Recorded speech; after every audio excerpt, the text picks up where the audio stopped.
Likkutei Torah, Parshas Chukat, page 122, 15 lines down into the page.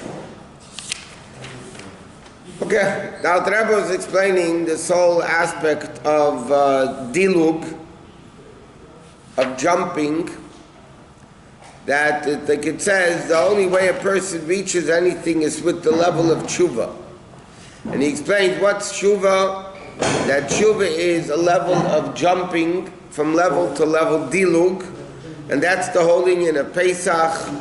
And what it means is, like I said, the last thing we learned, that b'shvili nivra ha'olam means that every action I do is going to affect the whole world. And he said, all of this is what is speaking about ahava, which Pesach is ahava, Avraham Avinu, which is a level of connection and dilug. Therefore, the Yom Tov of Pesach is called Pesach. Why? Shepasach, which Rashi says is an expression of dilug, jumping. Part of Pesach. Now, the Rebbe asked a question at the beginning of the Maimer. The Gemara says, why do we read Parshas Parah before Pesach? Because you have to become pure for Yom Tov, for the Karbanos.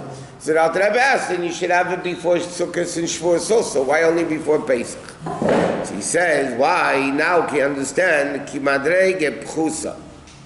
It says, Parah is a very low level, like it's a pnei shar me'atzmo labaton. Uparah pachas mishor. Because even the level of shor, of the Merkava, is on the left side. Left is not a great level. And even Parah is the receiver of the shor. It's the feminine of the shor. And therefore, Parah Duma, what does Parah Duma have to do with you're impure? You take the ashes of Parah Duma and you spritz it. What do you gain by it? The Gemara has an expression, there's no such thing as death without a sin. Pirush, what does it mean that? Misa hinafilo masach mavla. Death is a descent, there's no life. Hashem is the essence of life. Like it says in the pasuk, Atem adveikem Hashem alakechem. If you cling to Hashem, Chaim kolchem hayom, then you're alive. Because Hashem is the essence of life. Always was, is, will be. It's constant life. So if you're connected to Hashem, so then you're alive. You're not connected to Hashem, that's the level of Misa. What is Misa? Disconnect, a spiritual death also. Umatzach mavdon, it's a curtain.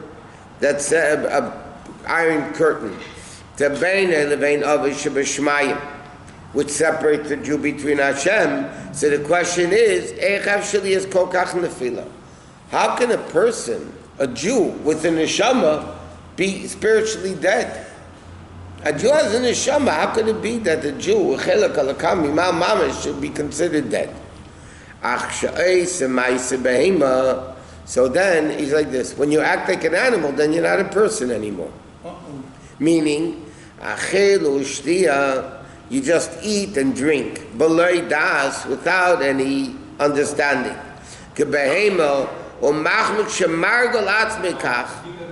Because a person is accustomed, this is what he's accustomed. The Rabbi used to speak many times that the orange juice in the morning, the cup of orange juice in the morning by breakfast, a person will never give up. But to learn a little bit before that there's no problem giving it up. But they'll never, the cup of orange juice, so to speak, that's holy. Who said that? The Rabbi used to speak about that. And then the person's able to come to a real sin, and he says, Afal pishu had to gomor. What you're eating might be 100% kosher, but it could be a complete sin. Why?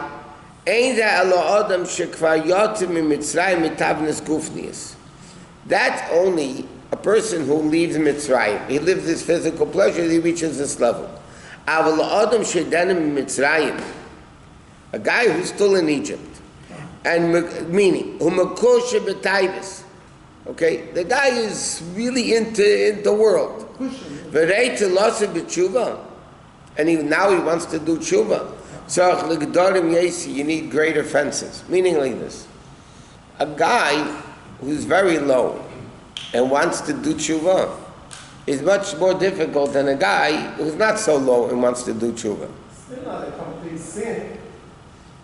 He says, Chet Gomor. Chet Gomor. Now, in Tanya, the Alter Rebbe explains that when a person eats for taivus, right, not l'shem shemayim, the food goes into sholosh klipas atmeis. Okay? You take klipas nega, like it says in Chassidus. A person, you use the analogy of an apple, that was their taivus in those days. A Jew is about to eat an apple. The apple by itself is klipas nega. It only stays klipas nega until the Jew touches it. When the Jew touches it, it either goes up to kedusha or down to sholosh atmeis. It doesn't remain neutral anymore. So he says a person is so involved in taivus of world, it's much more difficult for them to do tshuva. And therefore, in order to come to the level of Pesach, which the Alter Rebbe said before, in the same page, there's a level of tshuva, jumping from level to level, you need a paraduma. And that's why it's more by Pesach than any other Yom Tov, because Pesach we're talking about a level of dilug. It's a level of tshuva. So he says like this. What? What? People who are living in this world, if they're connected to cash, money, this, that, the neshama leads hard. It's tough to leave the body so easily. By the way, just for the record, I mean, I didn't die yet, but I'm just saying. I'm saying a person, the neshama wants to get out of a body, not of a tzaddik.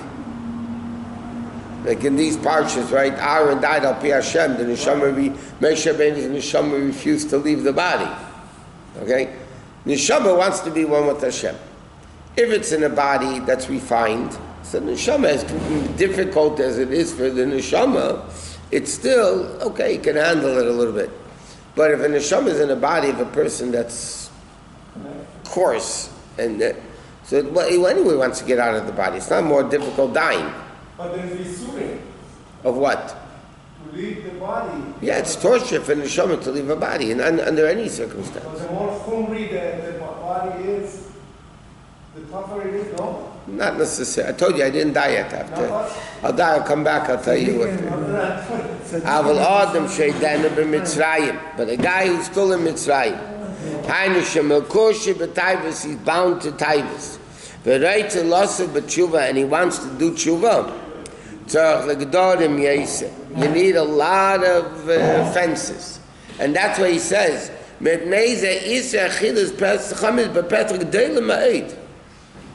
What Pesach is a level of tshuva, right? Diluk.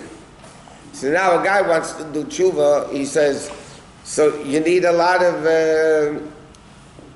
fences around the Torah. So he says, chametz is kares. Number one, it's asa b'mashahu. It's never nullified in 60 or 100 or whatever.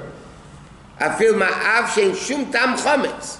Even though there's no taste of chametz whatsoever, it's one drop of chametz in 100 gallons. Yeah, up in 60 there's taste. He said, l'chayra, you have a drop of chametz falls into 100 gallons of matzah ball soup, yeah? And it's never bottled. Why? I mean, there's no taste of chametz. You're not eating chametz. It's completely dissolved. He said, "Neisha'oz man yitzias Mitzrayim." Because going out of Mitzrayim, tzrich of zehiris yisera. Zeyesa, you need to be more careful. And therefore, Nezah Kedem, Parshas part of Kedem HaPesach. Therefore, you read Parshas part of before Pesach, l'tayr, to become pure. Ubezeh yava l'midas ha'ava. And that's how he can come to the ava of tshuva. And he says Pesach is a level of ava. What the pasuk says, what do you burn the pot What happens when you burn? Okay, everything is composed of 4 elements, the 4 primary elements. When you burn something, you see all 4 elements. There is the smoke coming up, that's ruach, air. You have, there's always a little moisture. You see when there's something burning, there's a drop of moisture, you can see it. And then you have fire, and then you have the ashes that remain at the end. That's the level of afa. So you have eish, mayim, ruach, and afa. So when you burn the Torah aduma, so you have now the Heifer, which is the earth, the element of earth from the 4 elements. V'lokach eretz, and then you take this eitz eretz. Eretz is a very tall tree, and ezav is a little some grass growing. Shem shnei midas hafchim, which are 2 opposite midas, meaning like men eretz asher balvan shegadol me'ed. Eretz represents, a very lofty trees of Lebanon, which is very, very low, and then Tavel Bamayim, which is the source of Makar Chayim. So you have like this, you have the Heifer, and then you have something very high that's Ruach, Oila, and then you have the Ezev, which is Afar, and then you have the burning of the Paradum, and then you take Mayim Chayim. So you have all 4 elements in the Paraduma. It says, okay, what did they do? They would take a cow, the red cow, shechted it, not in the Beis Hamikdash. Not in the No. And then they would burn it? Yeah. And then they took the ashes. And that one cow will last for many years. You said that, right? You know how much a cow is a big animal. Like how many years? Does it have the right sequences, 10 years, every 10 years? No. From From Moshe Rabbeinu through Ezra, and the second Beis Hamikdash was much more. So 9, and Mashiach makes the 10th. But that's in whatever. From Moshe Rabbeinu to Ezra was over 1,000 years. And where did they keep the ashes? Where was it? In the Beis Hamikdash. In the Beit Hamikdash. And then they ran and they were a ceremony. And they say from one power to the next power. And then they would go, there was a ceremony that they go like this. Yeah. Every year, once a year, or every other No, when a guy became tummy with a dead body, he would go. on the 3rd day and the 7th day. And then they became pure. It's a whole process. Yeah, There are women that were raised in special places when they were pregnant to give birth to babies because the Kohen cannot become tummy. They went, the Rambam, it's from the Mishnah, but the Rambam explains a whole procedure of how those kids were born under unique circumstances that was just impossible for them to become tummy. It's very... And we don't have that now. No paraduma now. So now we're all tummy. What if you read it? Remember with the carbon? We don't have it, but we read it. Yeah, but you're still tummy. If a guy had to bring a sacrifice and he sat down instead and learned the laws, it wasn't like he did it. And when there's no Beis Hamikdash and you can't do it. But I'll tell you an example. It says, what happens if a guy needs to go, it's impure today. Not that body, impure, other impurities. And he needs to go to the mikveh. So it says, if you learn Mishnayos Taharas, it purifies it to a certain extent. Not that you still need a mikveh. But yeah, but you learn about paraduma, but we're not becoming pure from it. That's for sure. Okay, let's start the next Maimer. What do you do with the paraduma? You sprinkle the blood on the 3rd day and the 7th day. Concerning Tchias HaMeisim, it says, B'yom HaShlishi Yikimenu, on the third day, which refers to the third base of Mikdash, Yikimenu, Hashem will establish us. V'yinichy, Lefanav, and we'll live in before Him. It says like this. Mechaya Meisim, what do we say in Shemona Esrei? Mechaya Meisim berachamim rabim. Hashem resurrects the dead with great, great rachamim. So it says, what is that? Tal Shas Lachis Meisim, with the do that Hashem is going to eventually resurrect the dead, which is Marker Yud Gimel Mitzvah Rachmim, which that Tal is the source of Yud Gimel Mitzvah Rachmim. We'll explain in a second. That he, like it says, he gave you the money. Meaning like this. The Gemara says, Tal loy netzar. Okay, let's still go back a little bit. In Chumash and Shema we say, Im shemaya tishmu, if you listen to my mitzvahs, then it says, Nasati gishmeichem be'itam, and taratzchem be'ita yermalkesh, vasavta deganech, all the good things. Then it says, V'hoya, if you turn away, so v'choraf Hashem b'chem, Hashem's going to get angry, he'll hold back to heaven, v'lo yiyamata, there won't be rain. You know, the Gemara Taina speaks that if there was no rain, what did the Jews do? They would fast, because they understood rain, it says in Chumash clearly, Im shemaya tishmu, nasat m'taratzchem b'itei. What happened to Shem Lachem, v'choraf Hashem b'chem, v'atzes Hashem, v'lo yiyamata. So rain is dependent on our actions. That means rain is a level of godliness which is connected to us. Therefore, we can affect it. Tal, do on the other hand, the Gemara says, Lo natzar. Tal never stops. Simply meaning, Tal, do is not connected to our behavior. As the Gemara says, Lo natzar, it never stops. Which means that do is a level, touches a level of godliness that our behavior doesn't matter. Gashmiistic commercial, all relationships depend on behavior. Whether it's marriage, friendship, whatever it is. You behave nicely to each other, you're a friend. You're in a marriage, you're nice to each other, you have a marriage. If not, there's no marriage, there's no friendship, that's it. There's any relationship with them. But a child is not dependent on behavior. You're not more child if you behave, you're not less child if you don't behave. Child is an essential bond that's above behavior. That's the difference Chassidus explains between rain and dew. Rain is dependent on behavior because it comes from a level of elokus, which is connected to the world, therefore we affect it. Dew, on the other hand, is a level which is above all that. Therefore, let's explain a little bit.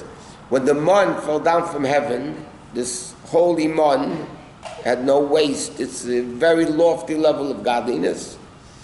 It says, how did the dew fall? How did the man come in the morning? The pasuk says there's a layer of dew underneath it, a layer of dew on top of the man. Okay, which means man and dew are interconnected. Which is, by the way, one of the reasons we covered the Chalas and Shabbos from below and on top, is because we had the double man that fell, and the man had dew on top, dew on the bottom, so therefore, halachically, one of the reasons. You need the dew at the bottom and dew on top. Man sandwich.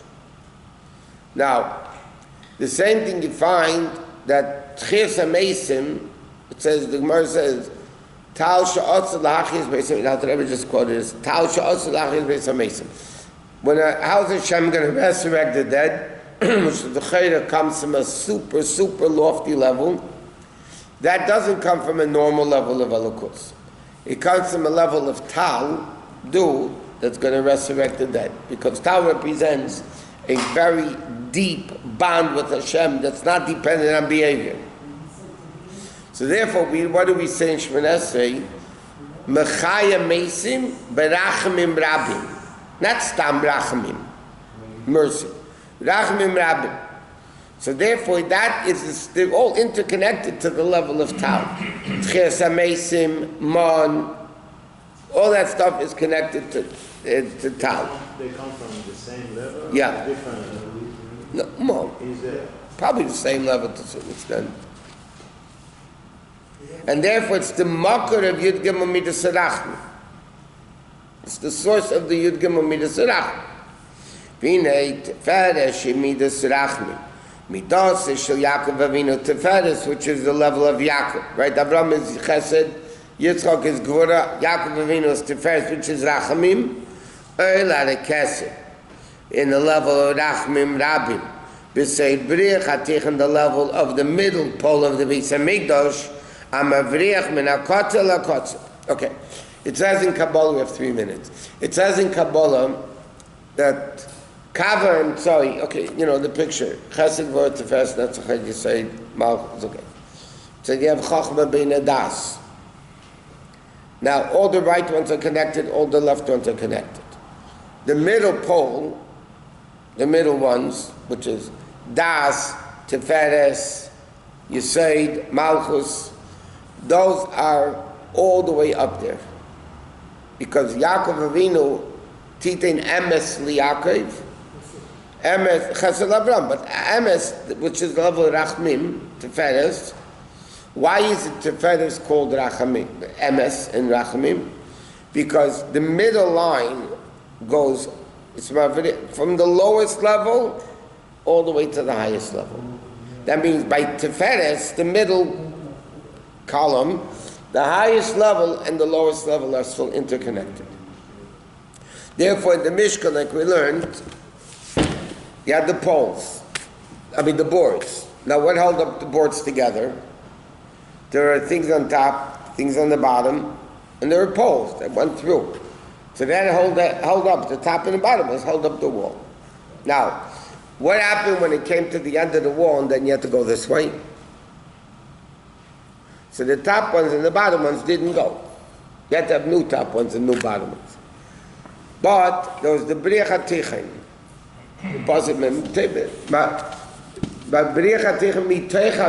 That means the middle pole went through the middle of the board. Okay, it went through the middle of the board, not outside the board. It went through the middle of the board. Now, miraculously, when it came to the end of the wall, it miraculously turned into the next one. That's what the pasuk says, Mavriach min hakotel hakotel, went from one end of the Mishkan all the way to the other end of the Mishkan. Now, the top pole is Avraham Chesed, the bottom pole is Yitzchak, which is Gevurah, and the middle one is Teferes. So if you have middle Teferes, on top of it is Chesed, to the right, and below it is Gevurah, to the left. So this Briach HaTichon that went from the lowest level to the highest level, from the highest level all the way down to the lowest level, that's the level of Yaakov Avinu. Rachamecha Harabim, the level of Rachmin, the level of Teferes, which is Emes, and we said Aleph Mem Saf, first letter of the Aleph base, middle letter of the Aleph base, last letter of the Aleph base, it goes from the beginning to the end. That's enough for today. Shkech to your goof.